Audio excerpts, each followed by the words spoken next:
Welcome to episode 45 of InTek Freight and Logistics, the podcast. I'm Kevin Baxter, joined by both of my co-hosts. We have InTek President Shelli Austin. Hey, Kevin. And InTek CEO Rick LaGore. Glad to be back.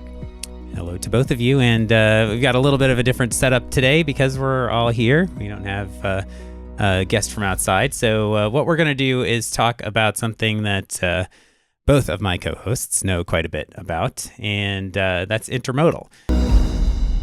And really, the first thing when getting into intermodal is just, what is it? It's something that is a freight mode that maybe people are unfamiliar with. Maybe they don't know all of the ins and outs of it. You've written an article called "The Ins and Outs" before, an ebook, yeah, and then plus a few others, yes. Yeah. So, I mean, intermodal, it's really using two versions or two modes of shipping. Whether it's truck and train or truck, train, and ocean. What we really specialize in, and we're going to talk about here on this podcast, is really intermodal, domestic intermodal, which is using truck and train to deliver the product from point A to point B anywhere within North America. And so the train is the long haul and the truck is the short haul. Absolutely. Trains long hauls, and it's used, it does a couple things for you. One, you get the efficiencies of the long haul on the train, and then you get the flexibility of pickup and delivery to any place with using the truck to go ahead and manage the front end and the back end, or what people in the industry call the dray moves. So when somebody first looks into this, truckload is obviously the most common mode that's used right now. How do they know if it's a fit? How do they know if their freight will move well on intermodal, if they have the right lanes that match and everything? How do they do that, Shelli? Yeah, I think the important part is, first, you got to consider everything's a fit at first, right? So, I mean, that's what we're here for. We're here to help educate on what ends up being a good fit. I mean, we always have a general rule of thumb that anything 700 miles or above is something you want to look at. But I would say that there's some of those unique lanes that are under that 700 miles, especially on the East Coast, that are really good, strong intermodal fits. So you don't want to totally rule anything out. And I wouldn't do any, like a local move, like 30, 40, 50 miles or something like that. That probably is. That might be a little wasteful. Overkill. Yes. But everything is that's in those higher miles is something to really look at. And I would say in regards to the cargo, I wouldn't discount any cargo. We move all kinds of different things that you wouldn't think we move. And also it's temp controlled, right? So you can do temp controlled, you can do dry, you can do heavy cargo, you can do lighter cargo. So anything is really an opportunity for intermodal. You can do hazmat, not that we love that, but we can move it. So, you can do different things. And on that temp control side, I mean, we do things such as ice cream. A lot of people wouldn't think you could move ice cream on the rail, but you can. So anything is really a good opportunity that you want to look at, and we have the tools and the capabilities to really identify the ones that are the strongest intermodal solutions. So going back to the lane side of it, if a company doesn't think I don't really have a rail yard, an intermodal yard near me, so how do I make it work? Like, how far does it need to be on the dray side for it to work? And how surprising is it to a lot of people? These are kind of two sort of separate questions here, but how surprising is it to a lot of people when you do tell them, hey, this works just fine? You might not be 2 blocks away from the rail yard, but you can still have a door-to-door intermodal solution. Yeah, so I mean, I'm sure that Rick has some comments on that too, but it's interesting because I think that everybody has a lot of different names for a lot of different things. And, you've got intermodal, you've got multimodal, you've got rail, and a lot of people get confused when you say rail. because a lot of people ask for rail and they may mean intermodal, or we think they mean carload. And to your point, Kevin, I mean, a lot of people think, well, if I'm not hooked up to a railroad at my DC, then I can't move intermodal or I can't move rail. And so that's a very good point in the fact that intermodal gives you the flexibility that if you don't see a rail ramp or you don't see tracks next to your DC, you still can have a really good opportunity for intermodal. The intermodal ramps that we would say within a 50-mile radius, if your DC or your shipping point is within that 50-mile radius to a major intermodal ramp, then you probably have some good solutions right around you and don't have to worry about not being able to see those railroad tracks. The other thing I'll jump in on is that the longer the line haul or the rail portion of the intermodal move is, the less you need to be within 50 miles of a rail ramp, because the efficiencies that you pick up on the rail side can more than make up for any inefficiencies that you may have in a long dray, whether at origin and destination. So that's something to keep in consideration as well. Yeah, and Kevin, the other thing that, again, people such as ourselves, IMCs, we're getting better and better with our technology. And that's what you have to count on, because we have these one-way markets. Indy's a great one, by the way. So we know this quite well.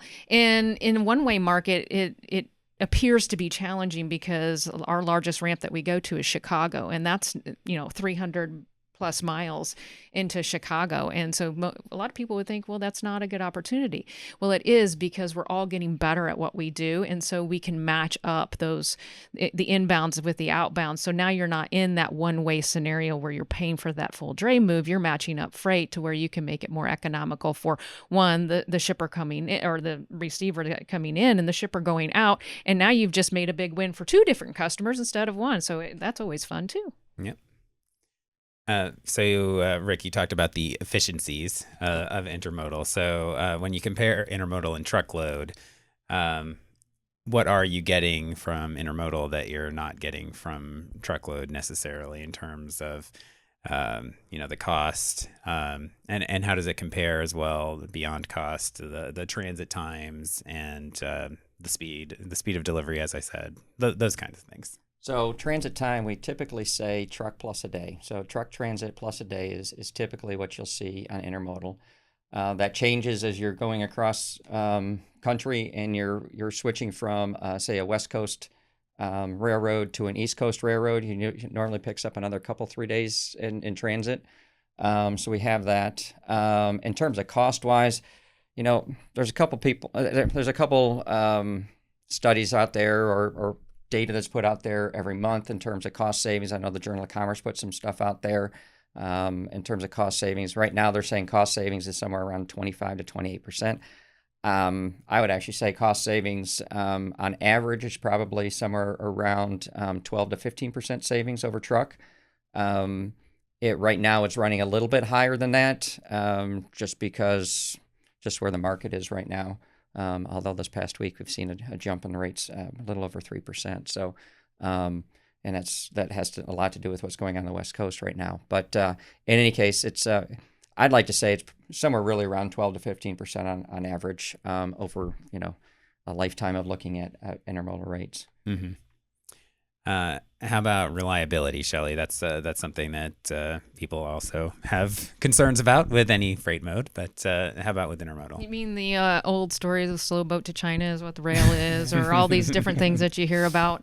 No, it's funny that Rick mentions the transit truck plus 1 day is really a good rule of thumb there. But I would tell you that we're seeing that a lot of the trains are getting in faster than their estimated times. So it's starting to shock people how quickly these trains are moving. And a lot of our railroad partners are putting on services that are really quick. Some examples would be LA to Chicago, almost matching truck transit. And so we continue to see the evolution of intermodal grow to where it's really not that much of a difference when you're putting something on the rail or you're putting it on a truck. And that helps us as we're working with customers, because a lot of times they'll be like, well, I want to be as economical as possible, but could you get it here as quick as possible too? And so we're able to execute that. So as far as the reliability and in the the railroads have really improved on their service, in our opinion, from what we've seen. And I think a lot of people will say that as well. I think the really big question is, we've had a soft market Yeah. for a couple of years now, and I think everybody's questioning, well, put it to the test. When you see all the, all that volume, is it still going to be the good service? And I think a lot of improvements have been made to where I think we'll see it's still a really strong service. Yeah, the pandemic timeframe was a timeframe when there were a few struggles there. I mean, across the board. It wasn't just it wasn't rail, it wasn't truck, it was everything. Yes. So a lot of it is wondering, let's put this to the test, and I think everyone wants to put it to the test too. Absolutely. Sign us up. Yeah. Sign us up. The other kind of hidden benefit that a lot of people might not think about yet. Rick, we've talked about this a lot, is sustainability. So, when we're talking about truckload, and a lot of people are looking at the next iteration is electric trucks, but that iteration is still iterating. Yes, it's still a good way to put it. So what does Intermodal offer in terms of sustainability benefits? Well, in terms of sustainability benefits, it offers a couple things. One, it can go long distance, which that's one of the challenges that the electric truck has at this point in time. It can haul a little bit more than an electric truck as well, because the electric trucks are a little bit heavier than the standard trucks today. All those I'm sure will change over time as technology gets better on electric trucks, but there's just so much talk about the electric trucks. I think that what gets missed is that, you could start improving your sustainability efforts today by doing intermodal. And what intermodal does, it saves you about 25% on carbon output and other emissions outputs. 25% per ton mile is saved, truck versus rail. So that's just a general rule out there, but there's also so many other benefits that are picked up that you really can't measure in terms of what's going on in terms of the emissions coming from a truck versus what's coming from the combination of rail versus truck. Mm-hmm. Is that you start to look at congestion and traffic in cities, and there's been studies out that has said that it costs millions and millions of dollars to a particular city because of the congestion that's put out because of trucks on the road. And just thinking of those trucks idling on the road, there's a ton more emissions. So I don't know if that, intermodal is 25% of what truck on the emission side is. It could be actually be more based off of where that freight is moving from point A to point B. Yeah, I think one of the numbers is something like 280 trucks per intermodal train, I think. Yes, that's a pretty big number. Yeah, each train will take away 280 trucks off the road. Yeah, and Shelli, when you talk to people, are you seeing more companies? I mean, it feels at least that more companies are focused on that sustainability metric, and I mean that's got to be a big selling point for them looking at intermodal. We just talked about the fact that it's already lower price anyway, and that's usually the opposite is what you think of when, I'm going for the sustainable solution, I have to make this big investment in it, but now you can say, here, we can get you up and running on intermodal today, and you can save money, and you're saving the environmental impact as well. Yeah, we are seeing a lot more on that, Kevin. I would say that it's still a fine line of how many are using it as a tagline versus actually truly believing in the sustainability effort and what they need to do there. Because until the rates start to make a big change, people will say they want the sustainable solution, but they'll still kind of lean towards others if there's a rate differential or something else that's keeping them kind of stuck to that truck solution.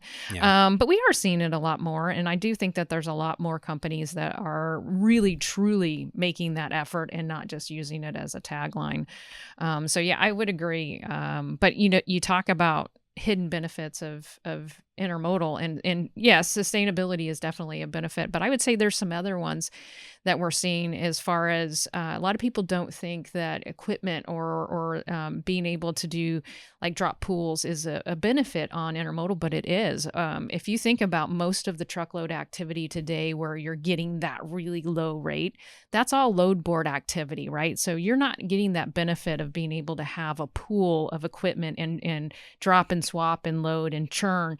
When you're using those load boards and getting that lowest rate, you got to do live because that's the only way you're going to be able to get that benefit. And I think that's important for a lot of shippers because that's time and money for them is to be able to have that pool of equipment right there and be able to turn them. And for us, as long as you're within a close location, I mean, intermodal wise, we almost prefer to put that equipment there and give you those efficiencies and that ability to turn that equipment. So I think that's one.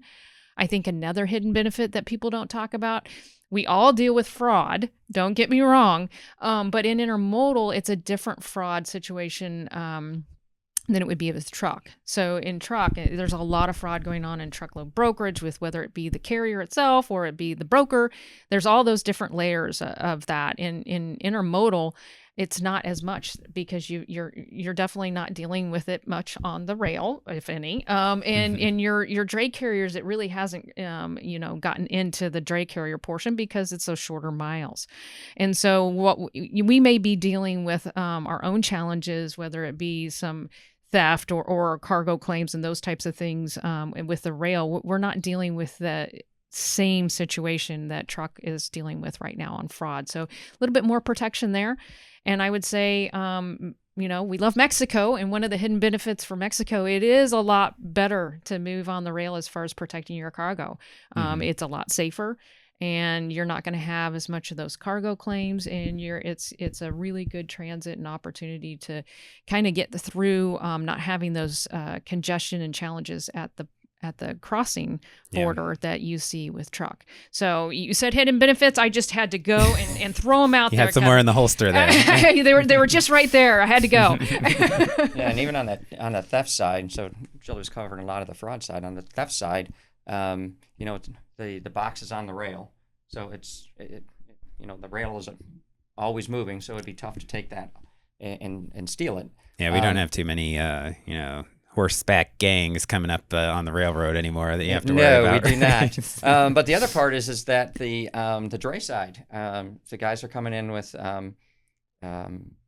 fully loaded on fuel, and they're going short miles. So a lot of the places that, or a lot of the weak points that theft could potentially occur are at rest stops or at fueling or grabbing a bite to eat. And when you're working with dray and there's such a short distance between when you're picking up at the ramp versus when you're delivering it, more than likely there's not going to be a stop involved. So those few weak points on the theft side, you can bypass those things. I do want to say though, I mean, we're up there in cargo theft and claims on the intermodal side as well, right? So I'm not going to say that you don't have it, but what I can say is to Rick's point, there's a lot of different things you can do, and the railroads are doing a lot of this right now and it is focused on keep the train moving, because if you keep the train moving, then you have less exposure to somebody breaking it open. And so, whereas traditionally there could be some of these crossing yards or the train sitting, that there's a lot of focus on whether it be, you're still going to have that in some instances, and they put a lot of security and beef that up. But it literally is keep the train moving. And we go back to what we talked about before, where we're getting a lot of this quicker transit where, oh shoot, it's already there. And you wouldn't have had that before. So there's a lot of different things we can do to help protect the cargo, whereas I don't think it's as easy to prevent that on the road. Well, and the other piece of it is the shipment is in the container and it stays in the container, so we're not dealing with a lot of people handling it and moving it around. Less hands means probably a little safer as well. Well, that's a good point, because sometimes we get a customer or a potential customer that calls in and they're thinking that if you're going to move it intermodal, you're going to have to transload it. And that's not the case. I mean, the container comes on a chassis to their warehouse, or is delivered to their warehouse on a chassis. And the product is not moving in and out of the container. That container is being lifted from that chassis that's delivered on and being lifted onto on the train for the long haul transit. So, yeah, the cargo is not touched. So the whole idea behind this episode was to talk about the getting started process. So we sort of went over some of the background of intermodal so far, but and you mentioned IMCs, Shelli. How do people actually get started? So if somebody's thinking, okay, all right, they answered some of my questions here, and I'm curious, what do they do next? Yeah, the trusty Google is always a good way to start for anything, isn't it? I think I do that when I'm asking a question of how do I get started with something. So, yeah, I would say that you go out and find strong intermodal providers, IMC, intermodal marketing company. That's always a good place to start. There's different opportunities out there for intermodal. You've got your asset companies that offer intermodal, and we kind of call those the bimodals. And then you've got your IMCs that offer intermodal services as well. Just a little bias to the IMC side of the world. The only thing that I would say there is you get a little more flexibility because we can offer all the services versus with your asset providers, they're kind of pigeoned into certain railroads, not all the railroads. And they have only their assets they're going to offer you. For us, we're able to do just about anything. We can get very creative. Back in the COVID days, we got really creative. But we have the ability to be able to move containers, trailers.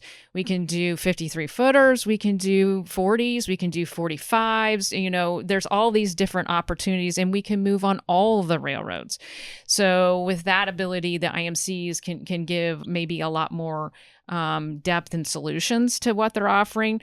But the bimodals, they can get pretty aggressive too, right? Because a lot of times they own the truck, and they own the equipment. So I would say to get started, you just go out there and look at the intermodal providers and connect yourself with one that has the knowledge. That's kind of where maybe you feel, when you're making all these calls or you're sending emails, you want to feel like the person knows what they're doing. They have a lot of good information and knowledge for you. Because the worst thing is, and we see it all the time, are people say, oh, okay, I want to give this intermodal thing a shot. And they get with a provider that doesn't give them the information ahead of time and aren't proactive to say, these are the things you want to do to make sure that your intermodal shipment goes well. Mm-hmm. And notorious, the first one, if you don't do those things, it's going to go bad. Yeah. And so then they get this really bad taste in their mouth for intermodal, and it really didn't have to be that way.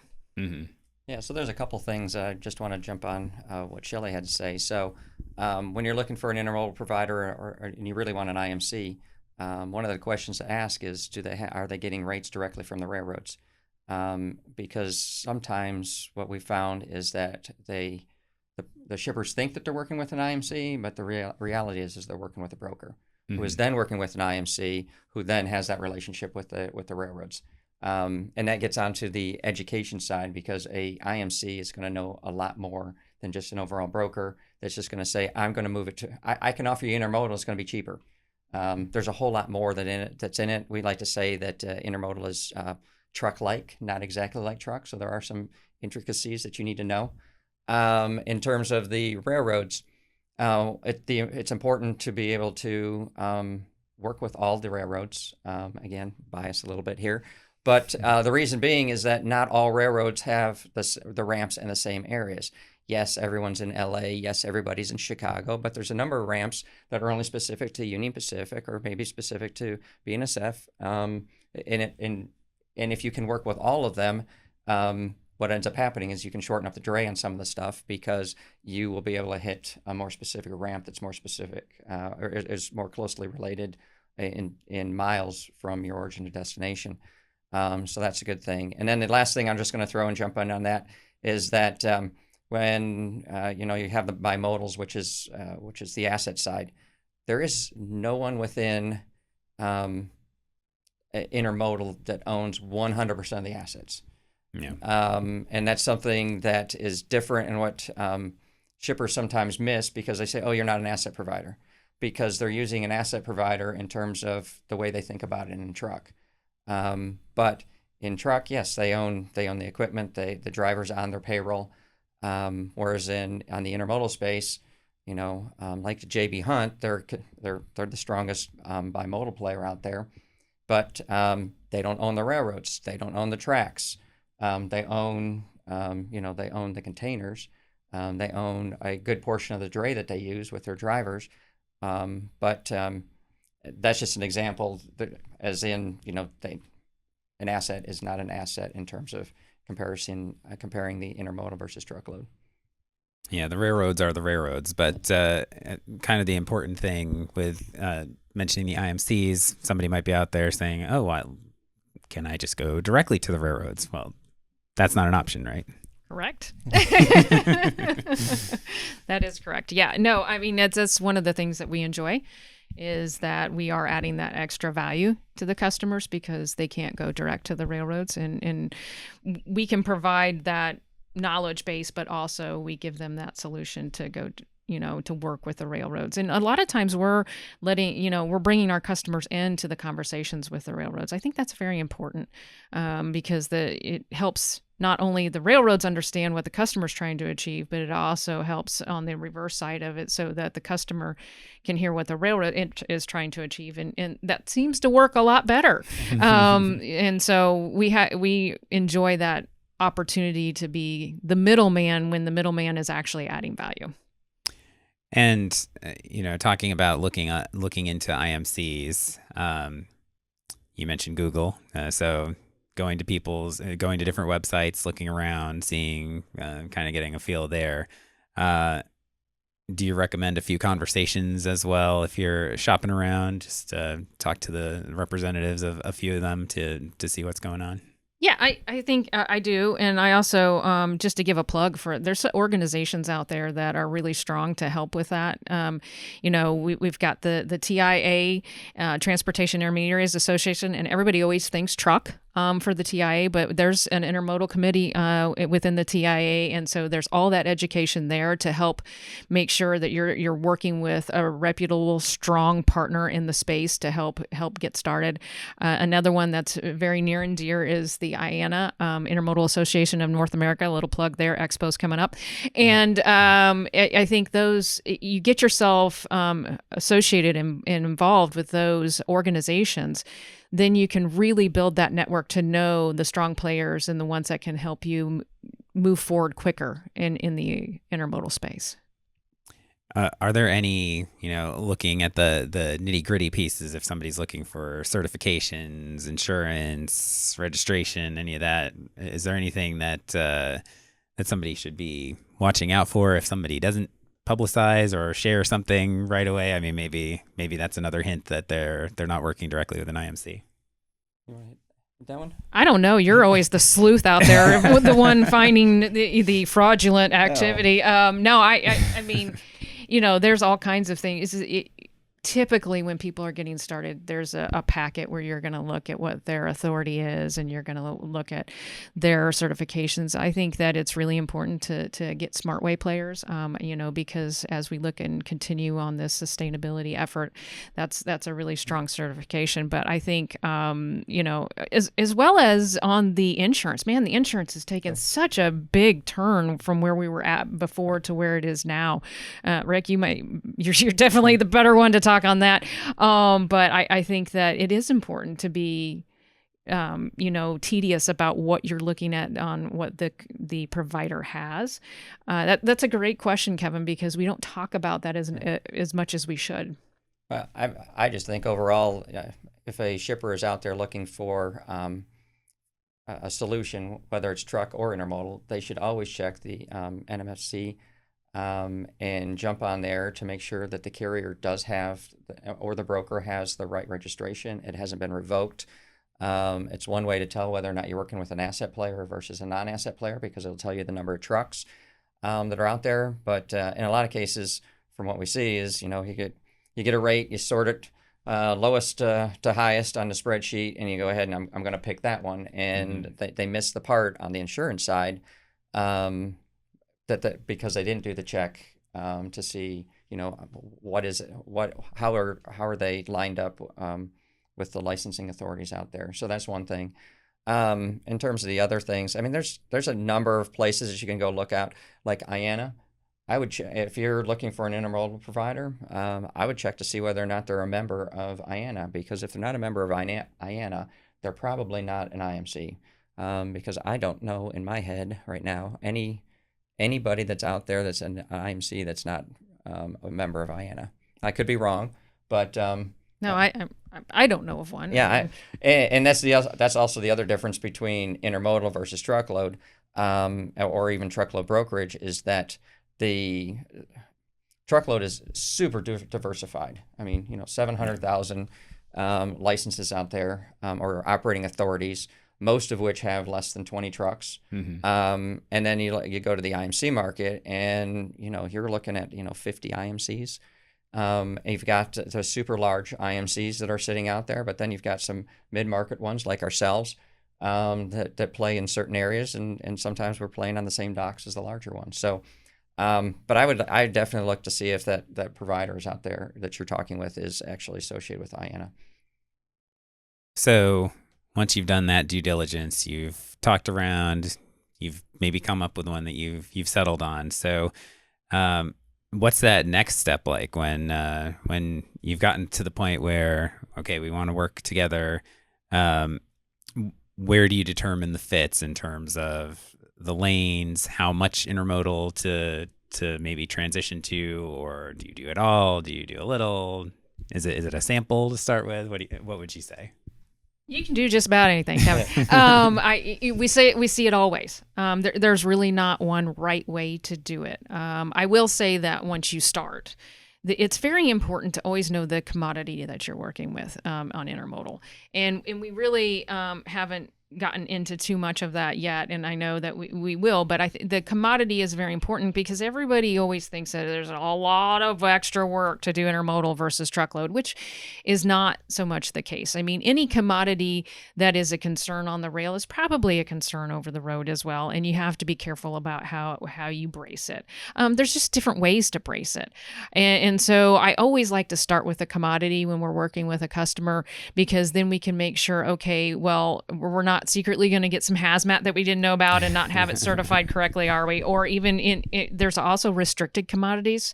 So I do talk about hazmat, but there are restricted commodities that cannot move on the railroad, and it's a bad deal if you put that on there and you classified it wrong. So you really don't want to do that. Yeah. So we start with the commodity. We look to see if it's a heavier commodity, if it's a hazmat commodity, if it needs to be temp control, all those different types of things. And that way we're helping the customer in regards to having successful first shipments. And so that's very important. On some of those other commodities where we talk about the blocking and bracing, really it's not that much. It's void fill, right? You don't want to have a lot of void in the container to where that product is going to shift. And your typical FAK customers that are shipping palletized freight, you don't have a ton of void fill in there. So there's not a whole lot of difference that you're doing. But let's say, something like steel coils. Steel coils, those are some big things that are rolling down the road or on a railroad, and you have to be careful either way that you're doing steel coils.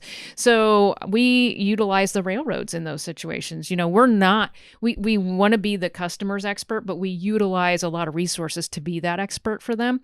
And so we always go to the railroad if it's a commodity like steel coils or something else, to utilize their quality team to help us give guidance on the blocking and bracing that's needed to make sure that those move successfully. It may take a little time at the start, but it is so much worth that little bit of extra time to make sure that they're going to move successfully. So that's really what we do. And it doesn't take a long time, Kevin, when we start up with the customers. We ask them for a listing of the lanes. It's always fun when you see the lanes at first. Sometimes fun. Sometimes you're like, whoa, those aren't great. But you get to pick out the ones that you're like, oh, that's a great intermodal lane. And customers always get excited about that. And so, we'll look at the lanes, we'll look at the commodities, we'll have a little discussion about if there's anything extra that needs to be done on the blocking and bracing side. And then it's just do it, get it set up. It doesn't take a lot of time. I mean, once we get all that stuff out of the way, we can start picking up loads the next day. It really is just a matter of making sure that we're proactive in talking through everything that we think could happen. And I'm telling you right now, we may miss something because, this is transportation. But you you reduce that exposure if you have those conversations up front. And it's really not a long time to go through this process. I mean, to determine what are good intermodal lanes, if you just download all the information that's been in your systems, for the past 3 months or last 6 months, we'll go ahead and drop it in our spreadsheet, and we can go ahead and spit that back out maybe in about 24 hours to tell people, okay, these are good intermodal lanes. So they don't need to figure that out themselves. Yeah. Because we're doing the calculation on, how far the origin is from the ramp, how far is the destination from the destination ramp, and doing that calculation to be able to get that information to them over pretty quickly. Yeah, I mean, I think that it's important to note how quickly this can all happen. I mean, it is really a combination of determining the fit from the shipper's perspective, and also you're not going to tell them, oh, we'll just do everything on intermodal without knowing that the lanes are right, you're comfortable with the commodity yourself too. I mean, there are this conversation. It's maybe just having an extra conversation in there to make sure that it's fitting for everybody. So, I think you already pretty much hit on blocking and bracing. We were going to talk about that a little bit more, but I mean, that's something that is maybe a hesitation that some people have. They have this idea that, I don't know about the railroad's going to rattle my stuff around a little bit too much. You mentioned the railroads are used to this. If they come in with a commodity, chances are it's probably already moving somewhere via the rail. Yeah, and I would say, Kevin, the most extreme, you get the most extreme cases, right? Don't put 10 pallets on a full 53-foot container and just set them in there and think it's going to turn out pretty on the other side. This isn't the Ron Popeil set it and forget it. Exactly. I don't think they turn out pretty on the other side if you just set them in there on a truck either. So I think it's not really difficult. It's really some of those unique commodities where it's just extra important. So for the standard commodities, it's not difficult. And the unique commodities, you just want to make sure you're putting the right things in place, because there are some vibration things that you need to account for on the railroad. Mm-hmm. And those are the different things that we look at as we talk through the commodities. But it's not a scary beast. People aren't building walls in the container and they're not putting bubbles around everything. It really is very easy to put together an intermodal shipment. And a lot of customers use DCs that have done this before and they just didn't know it. We end up talking to a lot of people that have been doing international forever. Mm-hmm. And they're blocking and bracing international containers for export. And then it seems so different and foreign to them that, we're going to ship something domestic 53 and it's pretty much the same thing. So once we start talking to them, they're like, oh yeah, I know what I'm doing. Yeah. And so it builds a relationship, right? Because we're not just doing a transaction. We're actually working on a solution. Mm-hmm. Yeah. And we'll involve the railroads on their damage prevention team to help them or help our customers determine what the best load plan is. They'll put those together so they don't have to figure that out. And as Shelli said, a lot of cases, it's not a lot of blocking and bracing. I think that's one of the things that people kind of, I got to block and brace. I got to put void fill in. It's going to be costly. It's going to take too much time. Sometimes it's just basically the same way that you would load out a trailer, which is you're going to stagger your pallets, but in the case for intermodal, you may put down 2x4 in the back and hammer in a couple. It's more than a couple, but you'd hammer in some 16 penny nails and you're ready to roll. So it's as simple as that. Now there's other commodities that if there's going to be a little bit more spacing, yes, there's going to be some void fill that you're going to have to be putting in there. But the cost of the void fill and the time that it would take is not going to take away from, we were talking about, 12 to 15% savings, in addition to, a greener supply chain as well. So one other difference between truck and intermodal is there may be some different fees that somebody might encounter. So what would somebody expect to see? There's obviously fees that you can get anywhere, but what are some things that are a little different on the intermodal side versus truck? Yeah, fees. Just so everybody knows, we don't like them just as much as our customers don't like them. So a lot of our, there again, I'm going to say a lot of our job is to try and reduce the exposure to those fees. And we can do that in many different ways. So just to lay the elephant in the room, what some of them are, is the railroads have storage at their ramp. And typically when that will occur is not everybody's open on the weekends. And the ramps, they have, a lot of them have gone to 24 hours now instead of 48. And so you have to be kind of creative when you're working on the transit time and ship date and that type of thing to try and help avoid it sitting at the ramp on a weekend if you can't deliver on a weekend. And so that you've got your rail storage, there are some costs there. But I will tell you that if you work with a good partner, they should be able to help minimize the exposure to those types of charges, as well as you will hear people talk about per diem charges. Per diem charges are kind of more on the equipment side of things. So that box, it costs money as it's sitting on that chassis. And so when we talk drop and swap in the pools and those types of things, if it's sitting too long, there are charges for that box to be sitting too long. So that's why it's important to keep them turning. Use the first one that came in, kind of first in, first out type of thing. The other thing about that is yes, there's those per diem charges, but the boxes aren't meant to sit. And so you get in more of an issue of potential damages to the chassis or to the container as the longer it sits. So it's very important to keep those turning. I would say those are the big ones that people talk about are the storage and the per diem charges. And if you're planning it right, you should be able to very much minimize those types of situations. And that really gets to the conversation that Shelli and her team has when we onboard a customer, is to understand when their freight is moving, how it flows, if there's going to be delivery issues because they aren't open on certain hours or certain days of the week, because some people shut their hours down, at 3 o'clock in the afternoon. And some people only take deliveries before 6 a.m. I mean, those are conversations that you want to make sure that you're having. And that also, that's kind of going back to that conversation we were having earlier. How do you know if you're dealing with an IMC? How do you know you're working with somebody that is skilled in this area? These people are having those types of conversations at the front end, not at the back end when the charges come through. I will say that being on the side, we split up duties here. So Shelli handles most of the operation. No, she handles all the operations with her team. My team does a bunch of other things, but we're on the billing, invoicing side.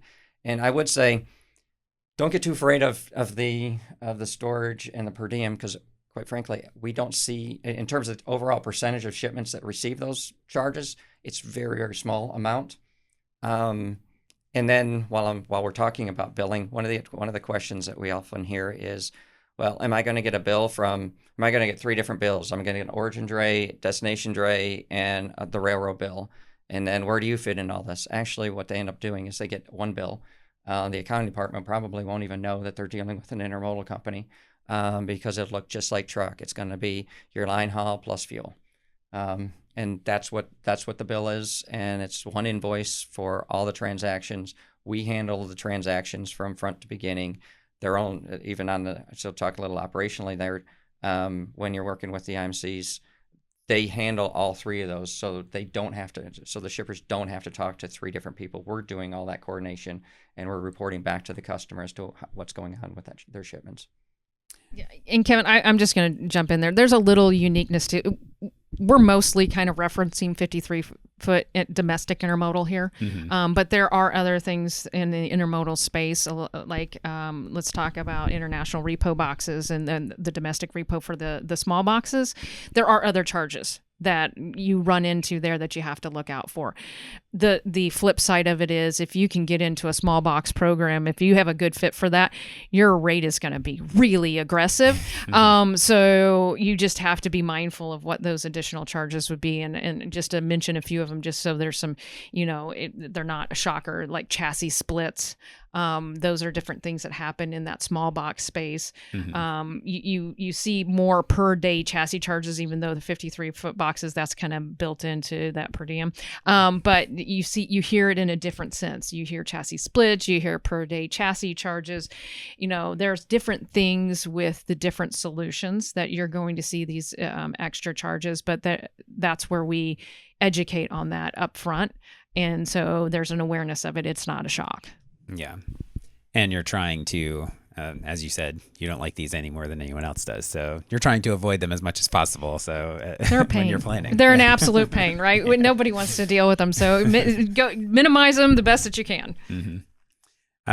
And Rick, I mean, you answered kind of a key question there in the process of, we talked about a lot of different steps. I mean, you've got a couple of dray providers, most likely, the railroad, maybe more than one railroad on some of these journeys. But for the customer, working with an IMC is basically, the IMC is handling all that behind the scenes stuff, and you're the one who they're dealing with, and that's that. That is it. Yeah. So, and that's just an important point to remember, because it sounds complicated, and it is complicated, but you're kind of shielding the company from the complications. We do the complications. Yeah, we do the complications for them. I mean, one other thing that people look at, obviously, with any kind of freight these days, is they want to know where it is all the time. How well does Intermodal do in terms of tracking that shipment all the way through? Yeah, I would say when it's on the rail, my opinion is it's better visibility than a truck would be, because of all the waypoint and all the information that comes from the railroads. Really, I mean, we're all getting better in the intermodal space to eliminate the gaps. The gaps have always traditionally been on the origin and destination dray side. If you're using truckers that don't have EDI capabilities, then it gets a little bit grayer on what you're doing there.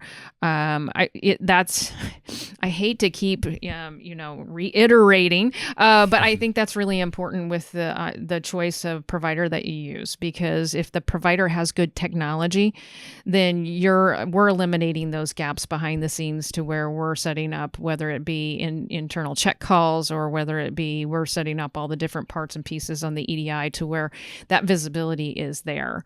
And so it gets a little more complicated because you have the three parts. Sometimes there's more than the three parts, but we won't get into that. But it's our responsibility to be as technically savvy as we can to eliminate those gray areas and make sure that we're right there on point with the visibility. So, I mean, at this point, you're on to the next step. I think we've covered a lot, and we could cover more. There's maybe version 2 of this episode down the road, but I think we've talked about where to start. I mean, you look online, look at the organizations that are out there, talk to some, and make sure you're comfortable with them and they're comfortable with you. And I think, one last little hint there is that, if you're talking with somebody and they just say yes to everything, then maybe that's a little red flag, would you say? Big red flag. Yeah. So, look into an IMC, and, we happen to be one. So you can certainly... as we mention at the end of every podcast, InTekFreight-Logistics.com. We aren't just talking about ourselves on there, though. There's a lot of information more detailed than what we were able to get into here about the getting started process, questions that a lot of people have about intermodal, comparing it to truckload. You name it. We've got a lot about that. And yeah, IANA is a great resource. TIA.